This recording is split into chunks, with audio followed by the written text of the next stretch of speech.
Okay, so let's talk about rapport.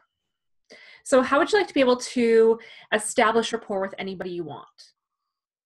How would you like to be able to communicate effectively with anyone that you want so that your message gets through every time? Would that be of use to you? Yes. Oh, yeah. Good, good. Definitely. So rapport makes anything communicable. Rapport lowers a person's resistance to hearing what you have to say so that they can hear you. What rapport does is it allows for communication to go directly into the unconscious mind. Now, master communicators have known for a very long time the power of rapport, and they've had this ability to connect with people through rapport. So whether you're connecting with people one-on-one, in a business context, in a coaching context, if you're communicating with them for the purpose of selling, or whether you're communicating with a group, rapport helps you to communicate more effectively. Now, in hypnosis, as many of you know, I am a hypnotherapist and a hypnotherapy trainer. In hypnosis, rapport means this magical state where the subject accepts suggestions from the hypnotherapist uncritically. Now, in NLP, and I'll talk about what NLP is a little bit as well. In NLP, we talk about rapport more as a process. So NLP is a process. Before NLP, which is neuro-linguistic programming, rapport was never talked about as a process before. So NLP came along and denominalized the concept of rapport. Denominalization is a linguistic word meaning to take a process, or to take a noun, which is a process frozen in time, and to denominalize it, to break it back down into a process or a series of steps. So NLP created a process for rapport, the first time that's ever been done. Now NLP, just to segue into what that is a little bit, so you know what I'm talking about. NLP, neuro-linguistic programming. It's neuro, meaning your neurology, your human nervous system. Linguistic, those are the words that you use to label your experience, to communicate with others, and to communicate with yourself. It's also how you communicate both verbally and non-verbally. And then programming is how those words program your neurology to create behavior and get results. Very simply put, NLP is a study of excellence. It's also a study of communication, which is where rapport comes from. So NLP denominalized the process of rapport, made it into a series of steps that you can use to gain rapport with anybody that you need to gain rapport with. Now, rapport should always be out of consciousness, meaning it's outside of a person's awareness. If it intrudes into consciousness, it becomes too blatant and then it looks like mimicking. So you never want to be mimicking someone. You always want to be out of conscious, out of their awareness. So often when people teach rapport, they talk about it in a sales context. They talk about asking questions to find out what kind of similarities you have with a person. So then you get this very artificial dialogue that sounds like, well, what school did you go to? Where do you get your nails done? As the salesperson is trying to look for some kind of way to connect with you. And you've probably experienced a sales conversation like that at some point in your life, and it was probably very artificial, not natural. So the way rapport is typically taught in sales has this artificial air to it because they're trying to do it very consciously. We teach rapport unconsciously. Now, the theory of rapport in NLP comes from a study done in 1970 at the University of Pennsylvania by a man named Robert Birdwhistle. And in this study, what he found is that communication is roughly only 7% of the words you use. So you might be thinking that your words are very important. And they are very important, but they're only 7% of your communication. 38% of your communication is tonality. It's just how you say it. And 55% is physiology.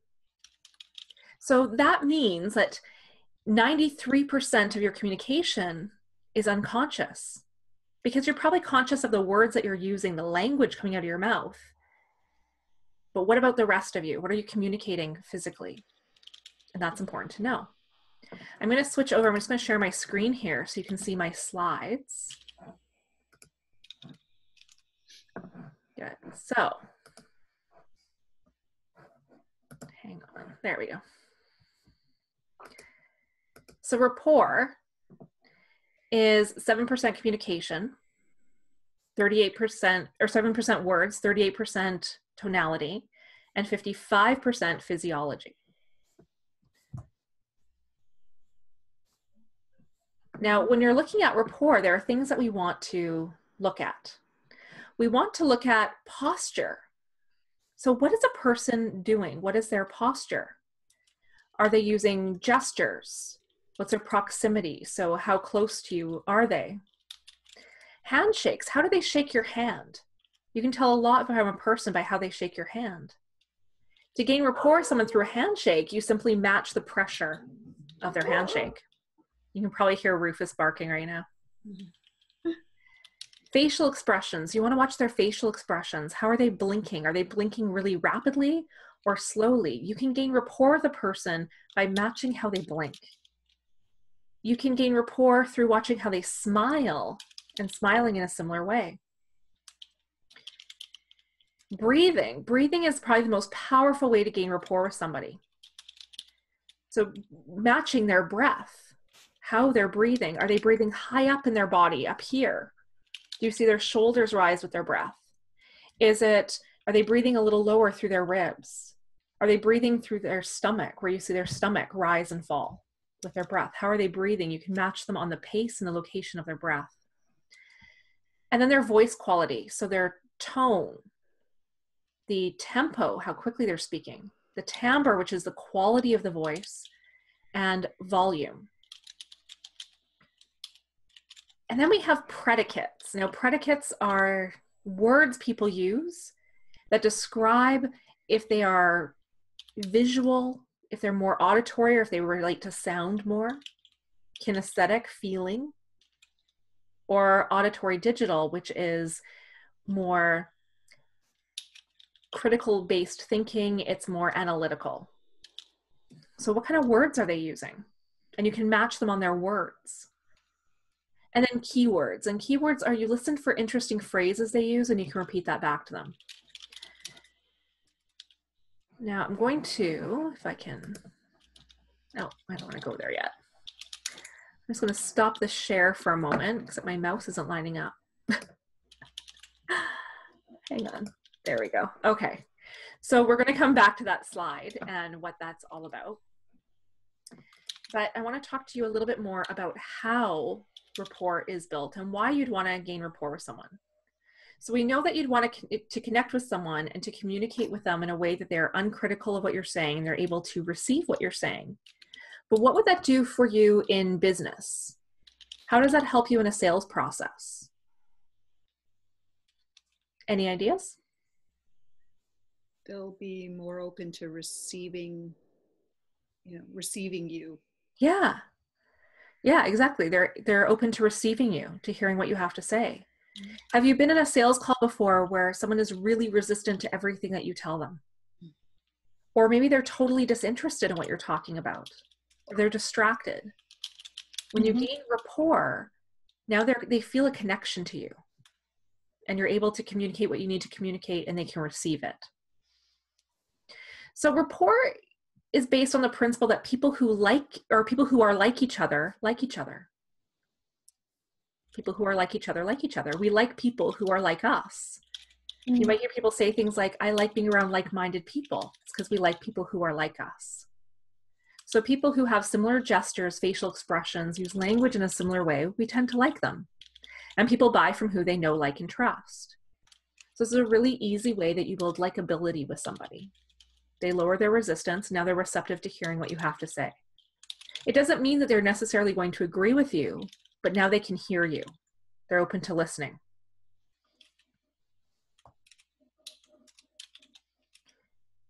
So in NLP, we talk about establishing rapport unconsciously. We want all of this to be outside of conscious awareness. And one way we do that is through matching and mirroring. So assuming that you're all in a place where you can do this comfortably, I want you to raise your right hand. So just go ahead and raise your right hand so I can see it. Now, if I do this, I'm mirroring you, right? You look like you're in a reflection. Now keep your right hand up. If I do this, now I'm matching you. I'm doing the same thing. I have the same arm up as you. So this is mirroring. This is matching. You can lower your arm. So I want to match and mirror people, and we're going to match and mirror on the qualities that I talked about in the slide. So we're looking at their posture, their vocal quality, how they're breathing, blinking, facial expressions. We're matching and mirroring all of those things. But you want to do it outside of consciousness. So if I'm really expressive with my gestures and I'm talking like this and I say, Frida, how are you? If that's my mannerisms and Frida wants to match and mirror me, while I'm doing this and saying, Frida, how are you? She's not going to sit there quietly listening to me and doing this as I do it. Yeah. That would bring my attention to it. That would be pretty obvious. But if afterwards Frida uses her own gestures in a big way, so gestures that are natural to her to use, and she goes, hi, Teri, it's so good to see you. And she does something that's natural for her, but makes the gestures just as big as mine, makes her voice as loud and dynamic as mine, then we will have rapport. So it's about being subtle in the way that you do it and outside of the client or the person's awareness that you're speaking to. So if someone is, you look at their posture, if they're sitting with their legs crossed, if it's comfortable to do so, you can cross your legs, right? You can mirror them exactly how they are sitting, and you just sit the way they sit. Or you can do it, if you want to be even more subtle, you do it with another body part. So if they're crossing their legs, you can cross your hands on the table. You can do something similar, but with a different body part. And that's even more subtle. Blinking is pretty subtle. If you're matching someone's blinking, they're probably not going to notice. If you start matching the tone of their voice, you do it within your register.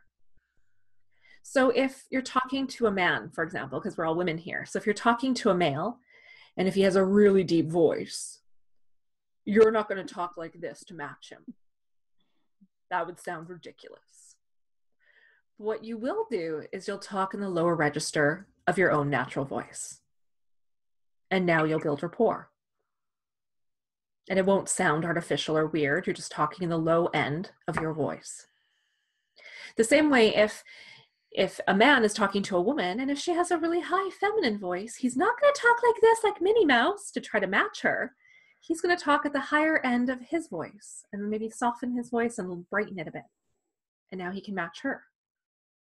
So it's all about subtlety, not being overt with what you're doing, but being very subtle in everything that you do.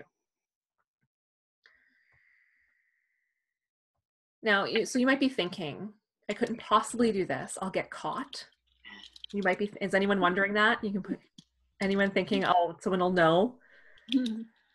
No one ever picks it up unless they're trained in NLP. If they're trained in it, they might pick it up. I've yet to have anyone pick up that I'm doing rapport with them because I do it so much out of their awareness, they don't know. What they do know is that they feel comfortable with me and they feel comfortable having a conversation, hearing what I have to say. And again, that doesn't mean that they're going to love what I have to say, but they'll be open to receiving it. So the best rapport is always unconscious. Now, Tad James, my trainer, in his entire career, and he's been doing NLP for 35 years, in his entire career, he only had one man pick it up. And he said, I know what you're doing rapport with me. And Tad said, oh, am I? Oh, so Tad completely shifted his posture. And because they were in rapport, the man actually followed him into the same posture, into the new posture. And Tad said, oh, see, you're doing it again. And the man went, oh, I guess it's me doing it. Because they were in such great rapport that he was able to lead the man into a new posture. So people will not pick up that you're doing it. You want to be subtle. So you don't gesture while they're gesturing. You don't copy exactly what they do, but you do something that's similar. Now, the difference between matching and mirroring builds a tighter rapport. Mirroring is faster. So if you want to get a really deep rapport, you do mirroring. So you show them exactly what they're doing. You become the mirror to them. By doing it, you develop really fast rapport that way, and it's deep. Now, sometimes you might not want to get into such a deep rapport, so you do matching. Or you want to make it really subtle, you do some matching. Now, there are times where you don't want to get into rapport with somebody. The times you wouldn't want to be in rapport is if that person if they're in a really negative state. So if they're extremely angry, you might not want to get in rapport with them. If they're mentally unstable, you might not want to get into rapport with them. And there are times when getting into rapport with someone in a negative state can help lead them out of it, but you just want to use your discretion in doing that. And then there are times when you want to break rapport with someone. An example would be if you're in a sales call and you have really great rapport with somebody, and so the conversation keeps going and going and going, and they're telling you their whole life story, and you've been sitting there for 2 hours now, and you need to close the sale, and they're in such great rapport that they just don't stop talking. That's a time to break rapport. And I'll teach you in a moment how you break rapport so that you can get back on track with the conversation and where you need to be. I taught this I was working with a group of financial planners, and one of the students, he was so good at developing rapport, but his sales calls were starting to be like 2-3 hours long. So then we had a good talk of breaking rapport so that he can get to the close and end the conversation. Otherwise, he would be there forever. So when you want to get into rapport is when you are communicating something and you want the other person to hear it. It's really effective if you're communicating something that's might be difficult for the person to hear. So if it's something that you're telling them that they might be uncomfortable hearing, you really want to build rapport before you say it. Now, rapport doesn't take long to get into either. It's very quick. So I suggest in the context of sales, when you meet with someone, the first thing you do is you immediately assess their posture, how they're sitting, how they're breathing, everything that you can take in as quickly as possible. And when you sit down in that chair, you sit the way they're sitting. You immediately match and mirror. You develop rapport quickly. So let's go back to the slides.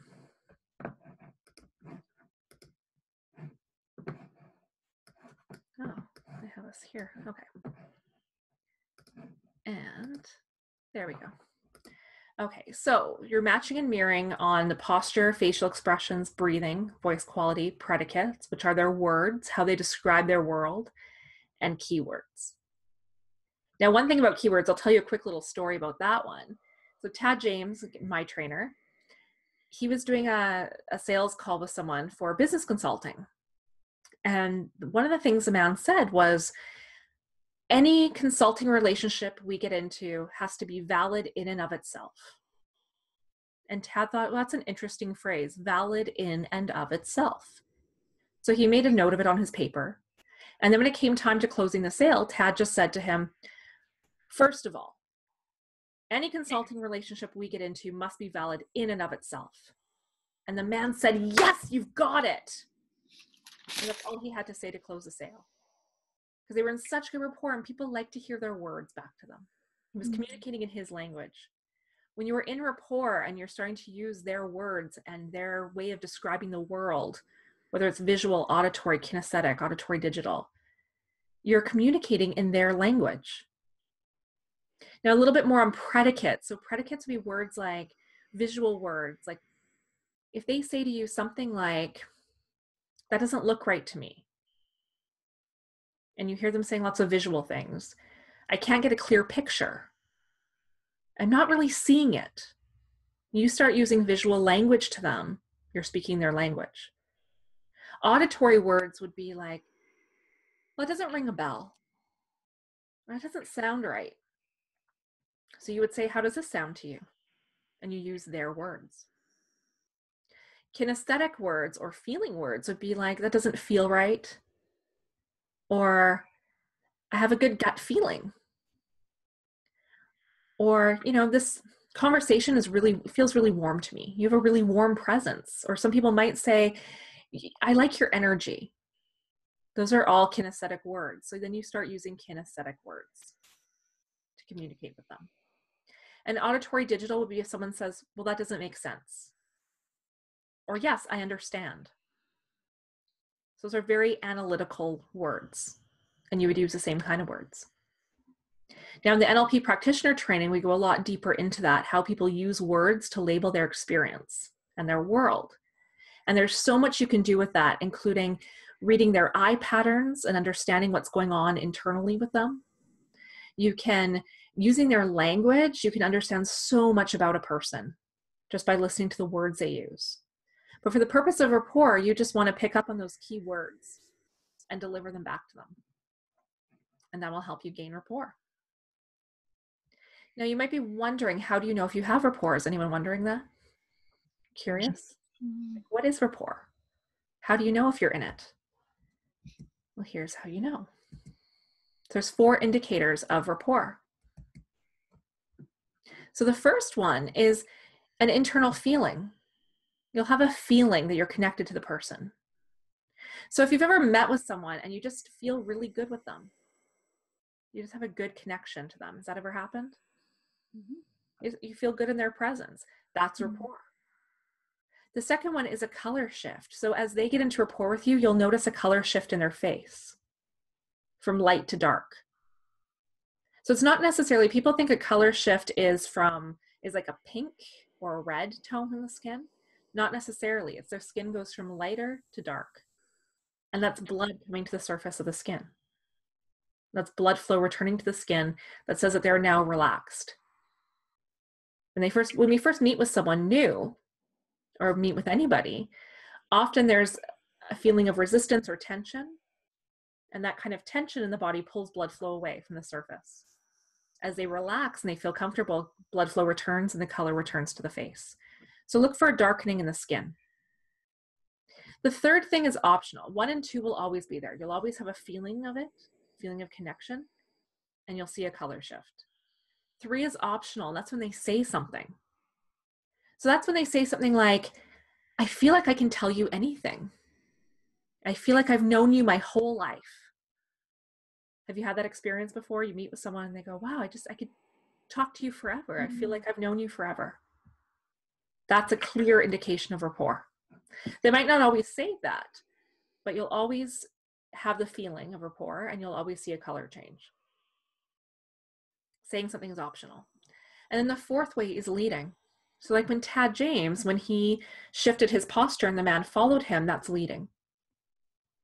So if you really want to test if you're in rapport with someone, you shift or you change something and watch if within a few seconds they shift as well.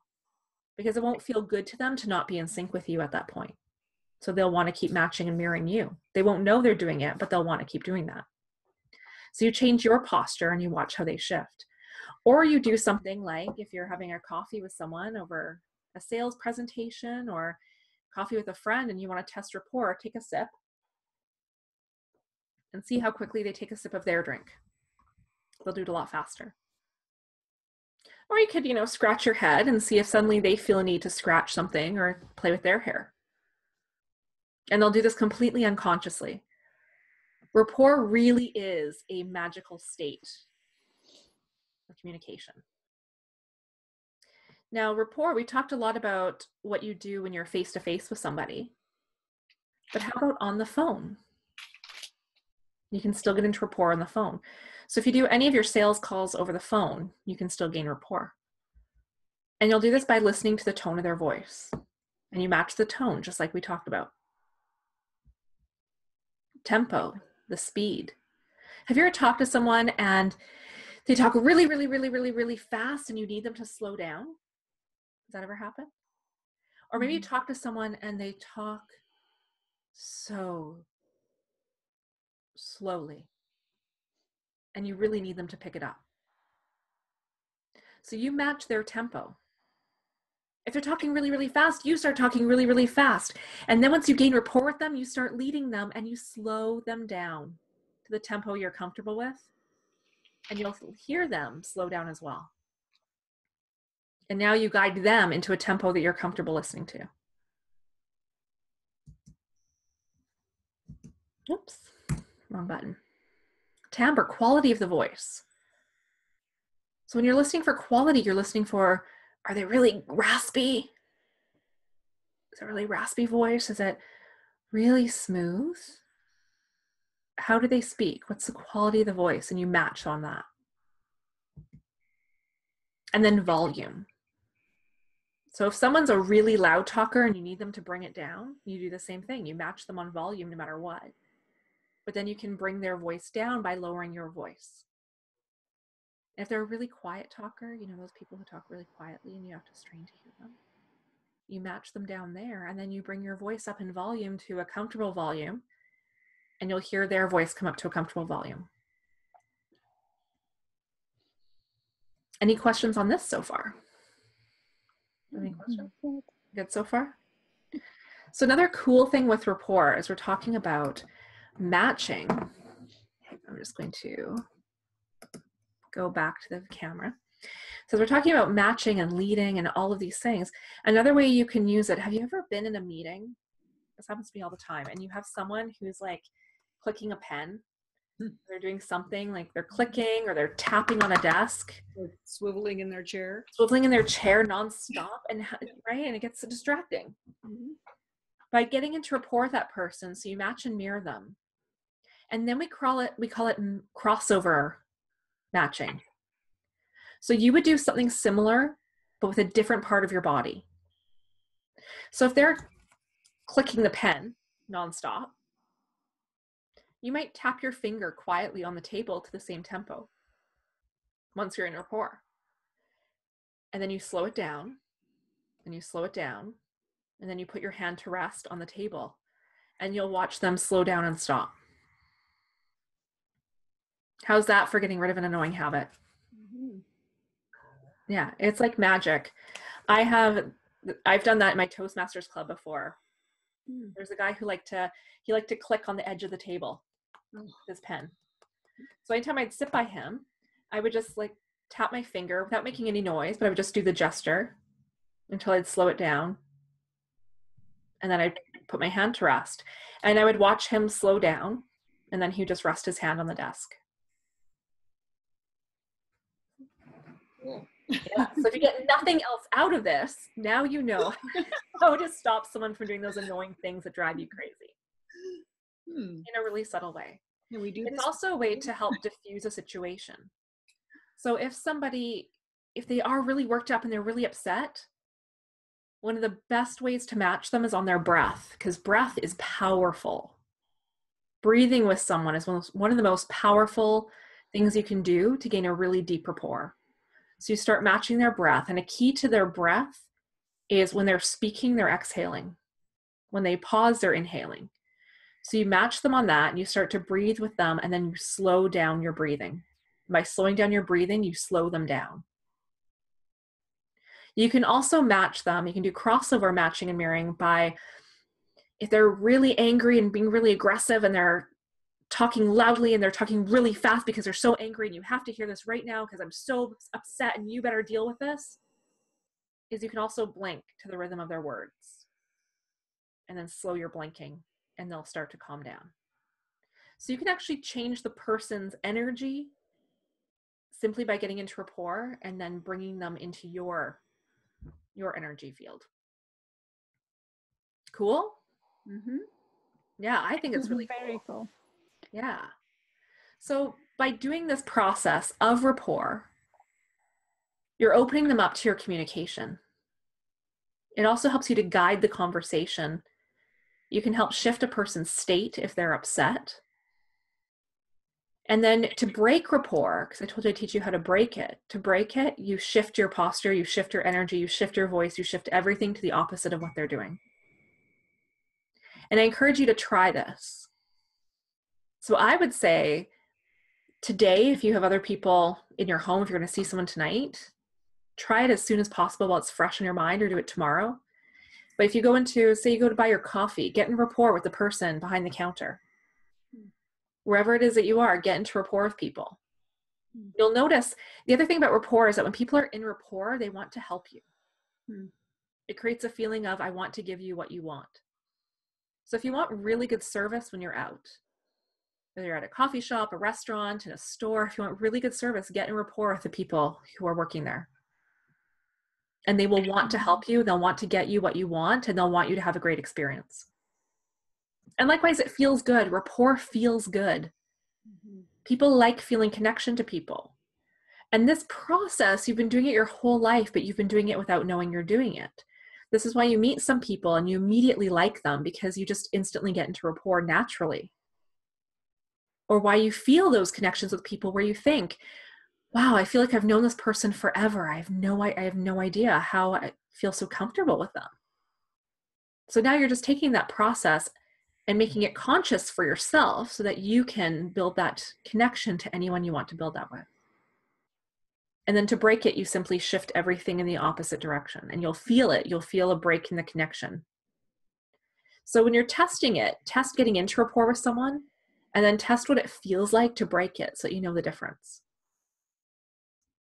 And most people, when they break rapport, they don't want to break it for long because it doesn't feel good anymore. We feel good when we're connected to others. Yeah. So I encourage you to take this, test it, try it out. And you're watching everything they do. You're listening to their words and matching and mirroring on every quality that you can match and mirror on. Fascinating. Yeah. So any questions? Let's open it up for discussion.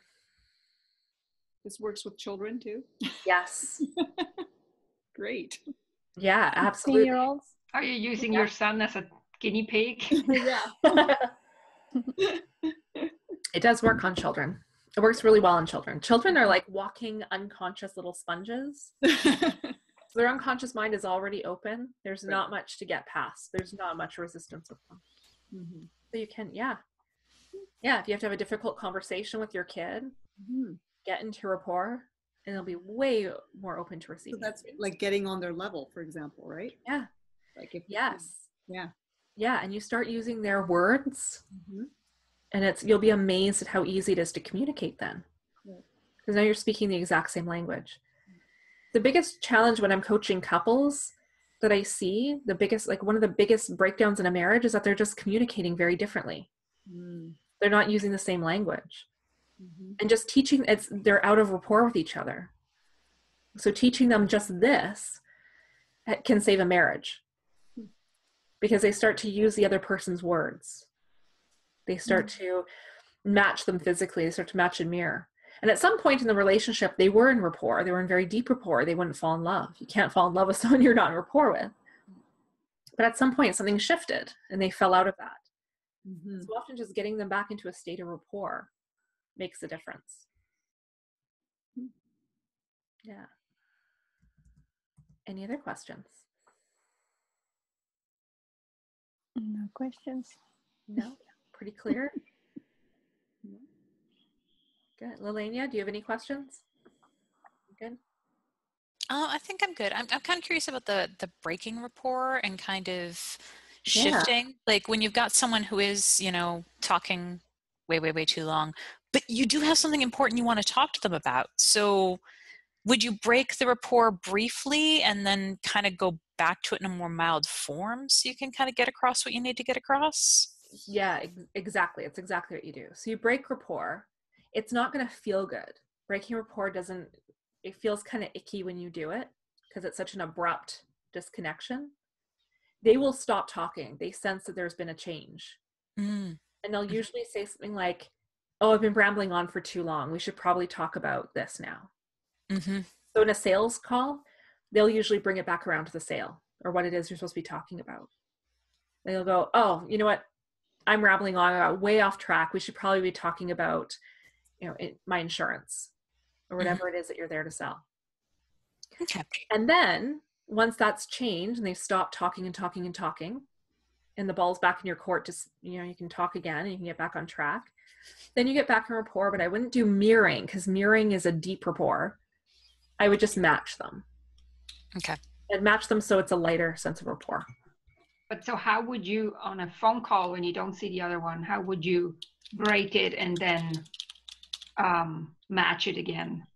Like for example, like because you have to mainly do with words and tone and tempo and all that, or volume, you said.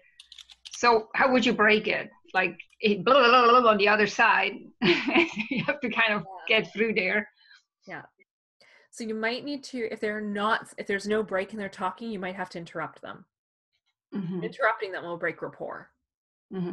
So you interrupt them, and when you do, you come in with a different tonality in your voice. You don't match them. Okay. And what if you're dealing with two people? Oh, that's always interesting. So with two people, would it be in a sales context that you're thinking, or would it be? Yeah, I sometimes speak to two people at once about an event, or the other day at one of the customers had to speak to three people, which was very hard because they were all three on their different levels. Oh yeah. So then it's really fun. So you want to distinguish who is the decision maker. So if there's one person that's the key person of the group, you make sure you're in rapport with them. Yeah. So whoever that person is, you build their rapport. And then once you have a good rapport with them, you start shifting. So then you go to person 2, and what are they doing? What's their posture like? And you start slowly morphing. It's like you're a chameleon, and you morph into their physiology. And then you go into the third person. And I literally felt like I was doing that. Mm-hmm. And when I left, I felt exhausted. Yeah, it's a lot. Whoa. Yeah. It's a lot to manage them all. So that's the key thing. Or you start watching when you get, this is more advanced rapport, but you start watching how they're in rapport as a group. Because if they're together, there's probably already rapport dynamics between them. Oh, yes. So you get rapport with the key person. And if they're in rapport with the other people, you, by extension, are in rapport with them. And they'll start to talk to you. Or if it's, say, a couple, if any of you work with couples, and you're doing a sales call to a couple, and I did this a lot when I was working with a team of insurance and financial planners, was they'd have maybe the husband was totally on board and the wife wasn't. So I would say you build rapport with the person who's really on board and interested in what you're doing, what you have to offer. You get into rapport with them first. If it's a couple, they'll naturally have some rapport already, so that might just extend to the other person, and you see their physiology shift, and you'll see them warming up to you. Or you make sure you have rapport with this person, and then you switch to that one. And now all three of you are in rapport. The other thing you can do, if you know it's going to be a really tough sales call, if you know that, so you're meeting with those three people, and you know that one of them is just not into it, you bring another person with you to try to balance it out. And you teach this person a bit about rapport, and you say, all I want you to do is that person is really resistant to what I'm doing or what I'm offering. So I need you just to be at the table as my associate. You say they're your associate or whatever. They're just there. They're there to learn from you or observe. And their only job is to match their breathing of that person. Okay.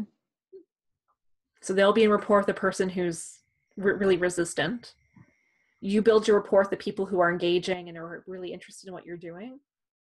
And then when that person who's doing the breathing, you see they're in rapport, now you switch to that person, and you have the person you brought switch rapport to the people who you are in rapport with. So now the entire group is fully in rapport and connected.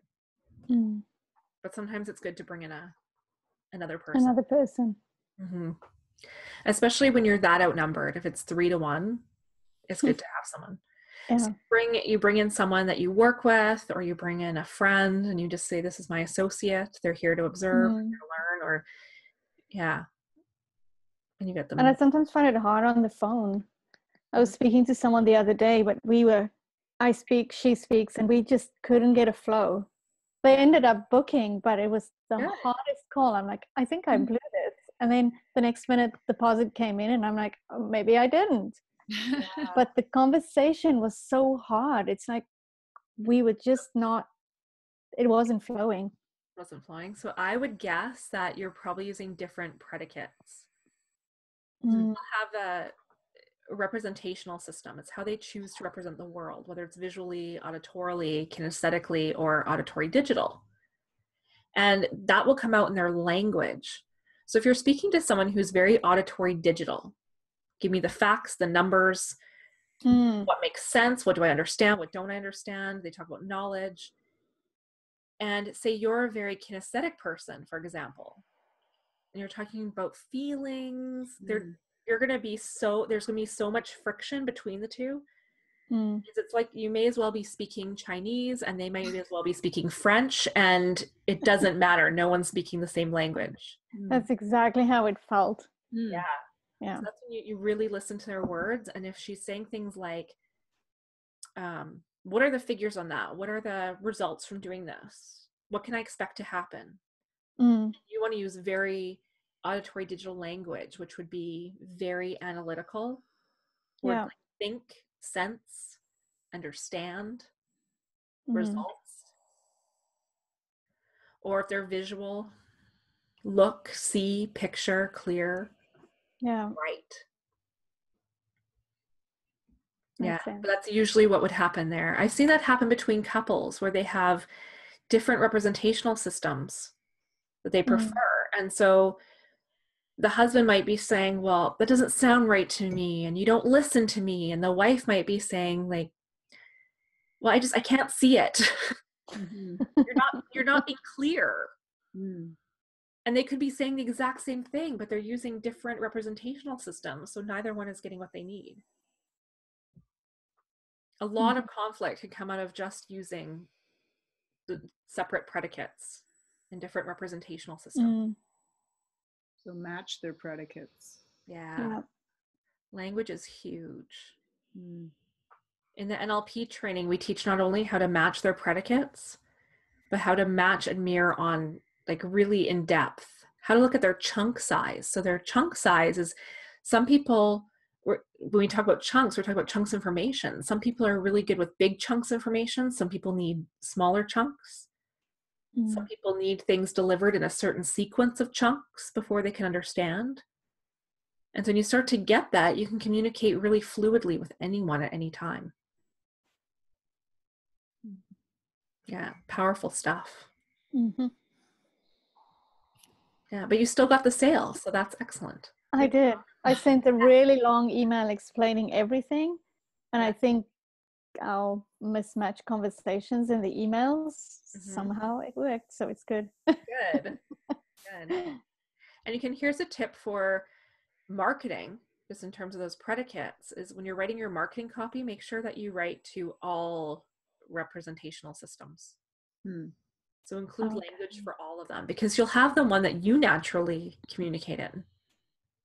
But if you want to cast a broader net, then you want to use language that appeals to visual, auditory, kinesthetic, and auditory digital.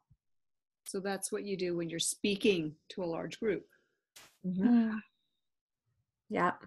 In the NLP trainers training, we teach how to do that in a specific sequence to capture the whole room. Yeah. Awesome. Yeah. Any other questions? No? Nothing. You're good? It's great. Cool. Well, if you do have any questions that come up after this, feel free to reach out to me. Okay. And for anyone who